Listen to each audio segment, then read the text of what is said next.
Vidéo du 25 mars 2025. Peuple de France. Écoutez ce que dit M. Vladimir Poutine, président de la Fédération de Russie. Ukrainienne. Il leur demande de prendre le pouvoir à Kiev et donc de renverser le président Volodymyr Zelensky. On l'écoute. Je répète aux forces armées ukrainiennes, prenez le pouvoir. Il sera plus facile de nous entendre avec vous plutôt qu'avec la bande de néo-nazis et de toxicomanes qui a pris en otage tout le peuple ukrainien. Je reprends. Je répète aux forces armées ukrainiennes, prenez le pouvoir. Il sera plus facile de nous entendre avec vous plutôt qu'avec la bande de néo-nazis et de toxicomanes qui a pris en otage tout le peuple ukrainien.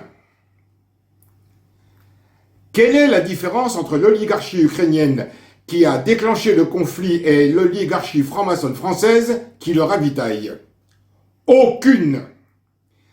Zelensky est un sioniste mondialiste criminel à la botte de l'Amérique socialiste de Biden. Macron est un sioniste mondialiste criminel, lui aussi à la botte de l'Amérique socialiste de Biden. Zelensky n'est plus président de l'Ukraine depuis le 20 mai 2024, mais il se maintient au pouvoir en raison de la loi martiale décrétée dans son pays. En raison de l'absence de constitution depuis le 4 octobre 1958, toutes les élections présidentielles étant nulles et non avenues, Macron est illégitime. De plus, la fraude avérée à l'élection d'avril 2022, que Renaissance française a dénoncée, place Macron dans la situation d'escroc, sanctionné par l'article 313-1 du Code pénal. L'escroquerie est le fait, soit par l'usage d'un faux nom ou d'une fausse qualité, soit de l'abus d'une qualité vraie, soit par l'emploi de manœuvres frauduleuses, de tromper une personne physique ou morale et de la déterminer ainsi, à son préjudice ou au préjudice d'un tiers, à remettre des fonds, des valeurs ou un bien quelconque, à fournir un service ou à consentir un acte opérant obligation ou décharge. L'escroquerie est punie de 5 ans d'emprisonnement et de 375 000 € d'amende. Accentué par l'article 313-2 du même code pénal, les peines sont portées à 7 ans d'emprisonnement et à 750 000 € d'amende lorsque l'escroquerie est réalisée, premièrement, par une personne dépositaire de l'autorité publique ou chargée d'une mission de service public dans l'exercice ou à l'occasion de l'exercice de ses fonctions ou de sa mission. Deuxièmement, par une personne qui prend indûment la qualité d'une personne dépositaire de l'autorité publique ou chargée d'une mission de service public. Les peines sont portées à 10 ans d'emprisonnement et à 1 million € d'amende lorsque l'escroquerie est commise en bande organisée. Zelensky est un toxicomane qui a massacré plusieurs milliers d'Ukrainiens du Donbass, pris le peuple ukrainien en otage. Macron est un homosexuel LGBT toxicomane qui a fait tuer, blesser illégalement prisonnier des Gilets jaunes, pris le peuple français en otage. Zelensky est un dictateur criminel néo-nazi. Macron est un dictateur criminel complice agissant en bande organisée avec ses gouvernements successifs et l'Union européenne nazie de von der Leyen. Zelensky détourne les fonds qu'il collecte auprès de l'Union européenne et des États-Unis. Macron vole l'argent des Français. Zelensky a ruiné l'Ukraine. En bande organisée avec ses différents gouvernements, Macron a paupérisé la France. Zelensky se maintient au pouvoir par le déclenchement de la loi martiale en Ukraine. En défiant et offensant stupidement la Russie, Macron tente de se maintenir au pouvoir illégitime en provoquant une guerre lui permettant l'instauration de la loi martiale en France. Je rappelle l'article 12 de la Déclaration des droits de l'homme de 1789. La garantie des droits de l'homme et du citoyen nécessite une force publique. Cette force est donc instituée pour l'avantage de tous et non pour l'utilité particulière de ceux à qui elle est confiée. Je n'oublie pas l'article 1240 du Code civil. Tout fait quelconque de l'homme qui cause à autrui un dommage oblige celui par la faute duquel il est arrivé à le réparer.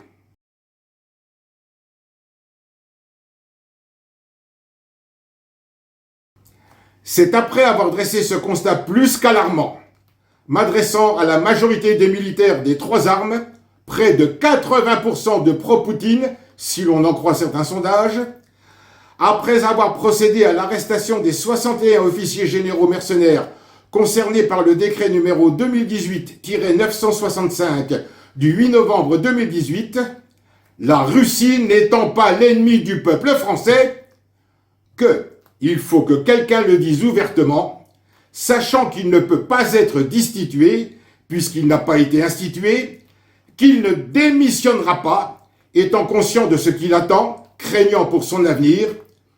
Renaissance française somme l'armée française de commettre un putsch, un coup d'État salutaire, avant que Macron ne commette l'irréparable. Il faut tuer l'horreur dans l'œuf.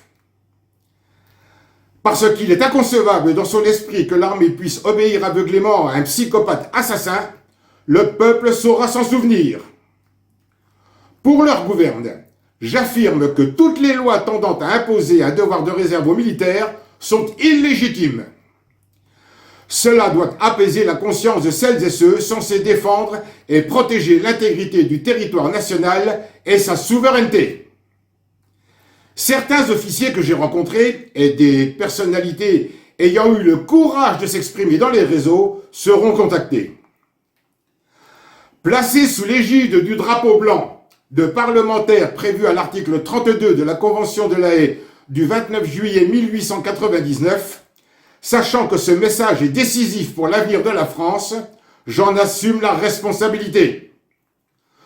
Tout ce que la franc-maçonnerie spéculative a fomenté depuis des dizaines d'années par des coups d'État silencieux, sournois, des tricheries, des escroqueries, est à reconsidérer, à reconstruire.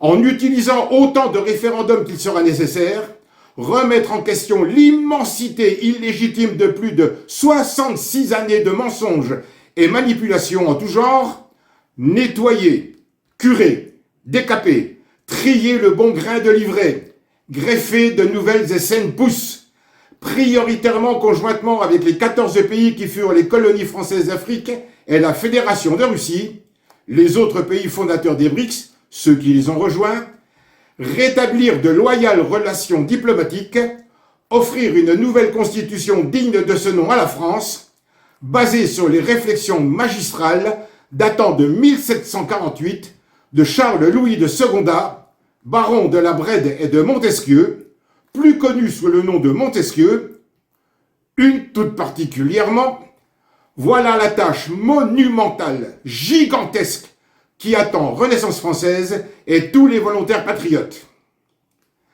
Avec la constante détermination qui m'anime depuis des années, c'est possible.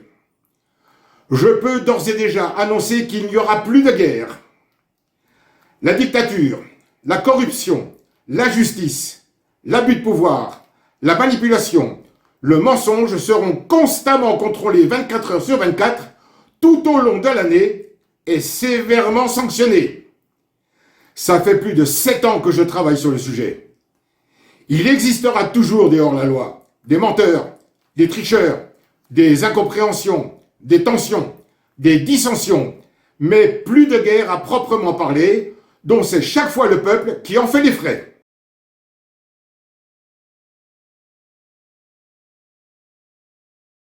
Ce ne sont pas des vains mots quand je dis que je sais quoi faire et je sais comment le faire.